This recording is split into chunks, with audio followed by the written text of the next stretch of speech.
Olá, irmãos amigos. Mais uma vez estamos aqui, sempre gratos a Deus, como sempre. Se não fosse o Senhor, suas infinitas misericórdias, não chegaríamos até aqui. Nosso propósito em gravar essa série de mensagens é poder trazer mais conhecimento a você e engrandecer o nome do Senhor. Espero que você possa aproveitar essas mensagens para evangelizar sua família, seus colegas, seus amigos, na sua questão profissional e etc.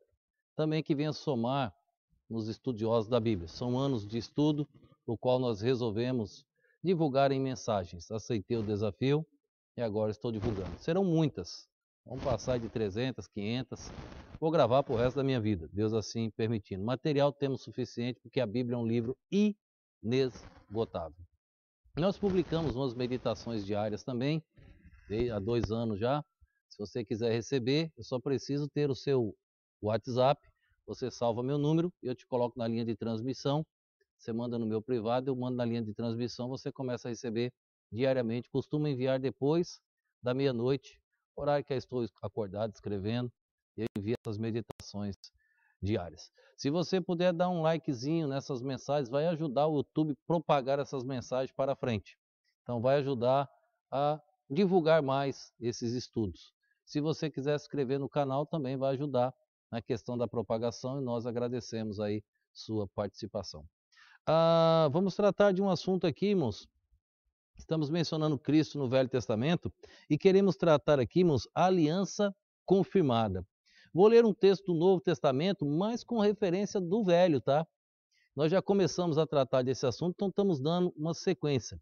Nós vamos ler Gálatas capítulo 3, o versículo de número 17, que diz assim, ó: Mas digo isto, que tendo sido a aliança anteriormente confirmada por Deus em Cristo, a lei que veio 430 anos depois não invalida de forma a abolir a promessa. Parece difícil. Eu quero iniciar mostrando um gráfico para vocês entenderem que o apóstolo Paulo está falando de Abraão e agora de Moisés. Eu quero mostrar esse gráfico para vocês verem a diferença de tempo de Abraão para Moisés. Então esse primeiro gráfico aí está um pouquinho apagado, mas vou seguir, depois vem um outro mais com a visibilidade bem melhor, tá bom? Aí ele mostra Abraão e Sara. Depois ele mostra Isaac com Rebeca, que nasce Jacó. Depois Jacó com o nome mudou para Israel. E Jacó teve vários filhos, são as 12 tribos. Dessas 12 tribos nós temos Levi, dos filhos de Jacó com Lia. De Levi nós vamos ter 3 nomes, 3 filhos: Gerson, Coate e Merari. 3 filhos, são os gersonitas, coatitas, meraritas, que nós vamos ver isso lá na construção do tabernáculo. Então, agora, de onde viria Moisés, desses 3 filhos de Levi? De Coate. De Coate veio Anrão. De Anrão, que é o pai de Moisés, nasceu Moisés, Arão e também Miriam. Então aí está a genealogia para chegar até Moisés. Então o texto fala 430 anos depois. Veja nesse outro gráfico. Esse outro gráfico fica melhor, porque os nomes estão menores. Só não tenho nesse outro gráfico o pai de Jacó, que era Isaac, e o pai de Isaac, que era Abraão, tá bom? Eu começo aí com Jacó. Jacó, na divisão das tribos, esse gráfico joga logo para Levi, porque nós só queremos mostrar Moisés. De Levi, aí você tem 3 filhos. Aí estão Gerson, Coate e Merari. Os 3 filhos de Levi. São os levitas, tá? Desses 3 filhos, nós temos o meio aí, Coate, que vem Hebron, Uziel, Anrão e Issá. Desse Anrão do meio surgiu Moisés, Miriam e Arão. Então, o texto bíblico aqui falado por Paulo, ele fala 430 anos depois. Vamos tentar compreender aqui agora, irmãos, essa aliança. Vamos voltar para Gálatas 3, verso 17. Eu quero ler de novo o verso 17. Mas digo isto que, tendo sido a aliança anteriormente confirmada por Deus em Cristo, a lei que veio 430 anos depois não a invalida de forma a abolir a promessa. A promessa veio com Abraão. 430 anos depois veio a lei com Moisés no Monte Sinai, que nós vamos ver depois a escrava e a livre, não hoje, logo na sequência. A próxima, depois da outra, nós vamos ver a livre e a escrava. Então a promessa veio com Abraão, a lei veio com Moisés. Abraão, irmãos, era graça, promessa. A lei com Moisés, irmãos, tinha um objetivo diferente. Devemos tomar cuidado. Deixa eu contar uma historinha para vocês. Eu estava pescando uma vez com o pastor Milton, e aqui num lugar onde tem uma filha da nossa igreja, lá tem um encontro do rio com o mar. E a correnteza ali é muito forte.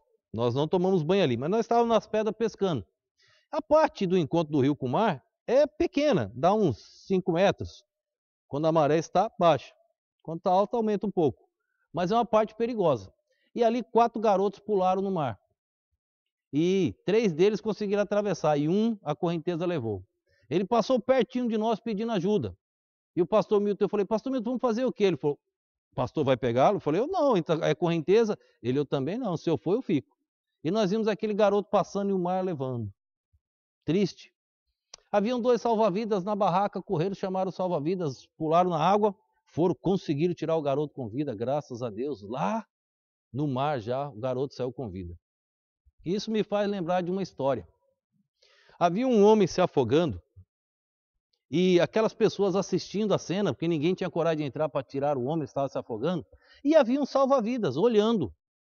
E as pessoas começaram a gritar para o salva-vidas ir, e ele tranquilo. E o homem se debatendo.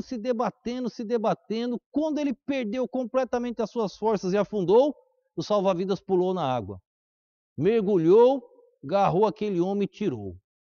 As pessoas questionaram a atitude daquele salva-vidas, porque ele demorou muito para tomar a decisão.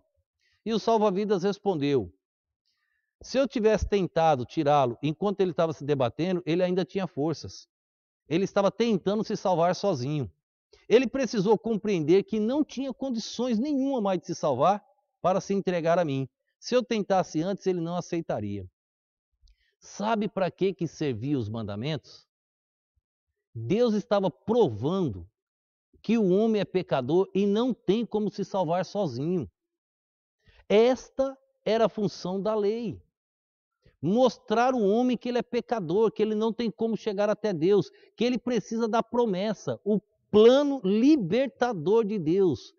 Para isto servem os mandamentos, que não são só 10, tá? São 613 mandamentos, tá bom? Não são somente 10, cuidado. Se você falhar em um dos mandamentos, você está condenado. Adão pecou uma única vez e ele foi expulso do paraíso, do jardim. Se você quebrar um dos mandamentos, você está condenado. Então Deus estava mostrando que ninguém pode cumprir a lei. Este era o objetivo da lei. É o que está escrito aqui, que Paulo estava tentando mostrar àquelas pessoas que estavam questionando ele naquele momento. Ele está mostrando, vamos ler o verso 17 e agora o 18. Diz assim, ó, mas digo isto, verso 17, que tendo tido a aliança anteriormente confirmada por Deus em Cristo, a lei que veio 430 anos depois não a invalida, de forma a abolir as promessas, confirmada em Cristo, tá? Olha aqui, Cristo que é a aliança. Verso 18. Porque se a herança provém da lei, já não provém da promessa. Se provém da lei de Moisés, já não é da promessa com Abraão. Mas Deus, pela promessa, a deu gratuitamente a Abraão. Olha como está ficando claro. Vamos ler o 18 de novo? Porque se a herança provém da lei, não provém da promessa. Mas Deus, pela promessa, deu gratuitamente a Abraão. Verso 19. Logo, para que é a lei? Foi ordenada por causa das transgressões, até que viesse a posteridade, a quem a promessa tinha sido feita. E foi posta pelos anjos nas mãos de um medianeiro. Foi posta pelos anjos na mão de um medianeiro. Verso 20. Medianeiro, Moisés. Verso 20. Ora, o medianeiro não é de um só, mas Deus é um. Verso 21. Logo, a lei é contra as promessas de Deus? De nenhuma sorte. Porque se fosse dada uma lei que pudesse vivificar, a justiça, na verdade, teria sido pela lei. Ele está mostrando que foi colocado na mão de um medianeiro, na mão de Moisés, aquele mediador naquele instante. Ele diz, Deus é um só. A promessa havia sido feita a Abraão 430 anos antes. A lei, ele deixou claro, era para mostrar a transgressão do povo. Vou adiantar para você. O povo de Israel, ele entendeu que poderia cumprir toda a lei. Êxodo capítulo 19, nós podemos cumprir tudo. Não, não. Deus estava mostrando que eles não podiam, eles entenderam que poderiam. Eles entenderam assim, Deus manda Moisés construir o tabernáculo. Por que Moisés construiu o tabernáculo? Deus diz a Moisés, eu vou vir habitar no meio de vós, porque eles não compreenderam ainda. E agora Deus vai vir habitar. Mais adiante que nós vamos tratar sobre o tabernáculo. Irmãos, a lei servia para mostrar que o homem é pecador, que o homem não pode chegar até Deus, que o homem foi expulso do paraíso, que o homem não tem como voltar, só há um meio, o plano redentor de Deus, promessa de Gênesis 3,15. Agora vem a semente, irmãos, Abraão, Isaac, Jacó, agora chega até Moisés. Moisés não é da tribo de Judá, é da tribo de Levi. Moisés vai proteger a tribo de Judá, da qual vem a semente do Redentor. Precisamos compreender. Para você entender um pouco de lei, não é o meu assunto aqui, mas irmãos, quando a Bíblia fala de lei, a Bíblia tem muitos significados. Tem a lei todo o Velho Testamento, em Romanos capítulo 3, verso 19. Tem a lei, irmãos, como lei e os profetas, Romanos 3, 21. Tem a lei como religião judaica, Romanos 2,15 e vários outros textos. Tem a lei como princípio de ação que obriga o homem a guardar a lei moral, Romanos 7, 21 a 25. Tem muito significado para um assunto só. Precisamos tomar cuidado, estudar a Bíblia, dobrar o joelho e perguntar a Deus, pedir as respostas corretas ao nosso Criador. Paulo estava tratando com o povo na galáxia, Novo Testamento, usando o Velho Testamento, tratando da promessa de Abraão, tratando da lei de Moisés, tratando da esposa de Abraão, Sara, tratando de Agar, a concubina de Abraão. Por que ele estava fazendo isso? Porque você só pode entender a pessoa de Jesus se você compreender o Velho Testamento.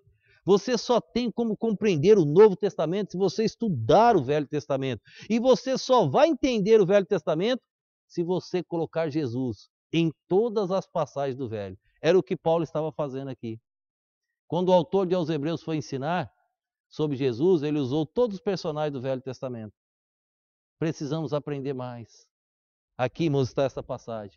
A próxima mensagem será a continuidade dessa. E a outra é o resumo dessas três, explicando tudo isso que eu estou mencionando esses 2 dias. Estude a palavra de Deus. Salvação só pela fé. Sempre ele repete aqui, fé, fé, fé. Não por obra. A lei era apenas para mostrar as transgressões. Os mandamentos serviram para isso, que o homem era pecador. Pense nisso. Vamos orar. Deus, obrigado por mais este momento. Obrigado, Deus, pela tua perfeita e poderosa palavra. Ajuda a abrir o entendimento de cada um, Deus. Que a tua mensagem possa esclarecer mais e mais o caminho da eternidade e os meios errados que os seres humanos estão buscando para chegar até o céu. Abençoa cada ouvinte, ó Deus. Derrama a tua bênção sobre eles. Eu te peço no nome e no poder do nosso Senhor e Salvador Jesus Cristo. Amém.